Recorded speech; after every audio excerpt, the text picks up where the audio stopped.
সুপ্রিয় দর্শক, সবার জন্য আন্তরিক শুভেচ্ছা। আমি সবাইকে জানাই আগাম নববর্ষের শুভেচ্ছা। আমরা নববর্ষর অর্থাৎ 31শে ডিসেম্বর রাত্র 12:01 আমরা অনেকেই আনন্দ উৎসব করি। সেই আনন্দটা যদি আমাদের আল্লাহ এবং আল্লাহর রাসূলের নামে আমরা আল্লাহর জিকির এবং রাসূলের নামে দুরূদ থেকে শুরু করি, তাহলে আমার মনে হয় আমরা দুদিকেই লাভবান। অর্থাৎ নববর্ষকে আমরা আল্লাহ এবং আল্লাহর রাসূলের নামে শুভেচ্ছা জানাতে পারি এবং আমরা আমাদের নেকির দিক থেকেও অনেকটা লাভবান হতে পারি। ভাই বা বোনেরা, আমরা আজকে মরে গেলে একটু পরে আমাদেরকে হয়তোবা কেউ মনে রাখবে না, কিন্তু দেখেন একটাবার চিন্তা করে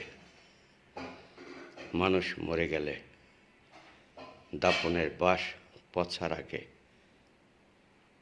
এমনকি কবরের বাঁশ পচার আগে মানুষের দেহ পচে যায়। এত সুন্দর দেহ দুনিয়ায় আমরা এত যত্ন করে রাখি, কিন্তু সেই দেহ মাটির নিচে পোকামাকড়ে খেয়ে শেষ করে ফেলে। কিন্তু আমাদের আমলনামা যেটাকে বলা হয়, অর্থাৎ আমরা আল্লাহর ইবাদত যা করতে পারি সেটাই মনে হয় থেকে যাবে।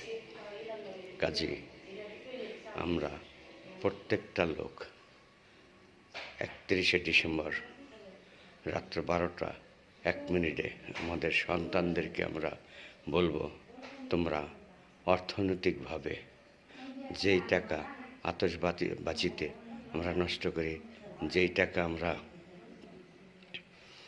ফানুস উড়িয়ে নষ্ট করি, সেই টাকাটা যদি আমরা কোনো গরিব দুঃখীকে সাহায্য করি, তাহলে আমার মনে হয় আমাদের দুদিকেই লাভ। একদিকে আমাদের আমলনামায় কিছু নেকি অর্জন হয়, আর একদিকে যে মানুষটাকে আমরা উপকার করব তার জন্য উপকার হয়, সে আমাদেরকে দোয়া করবে।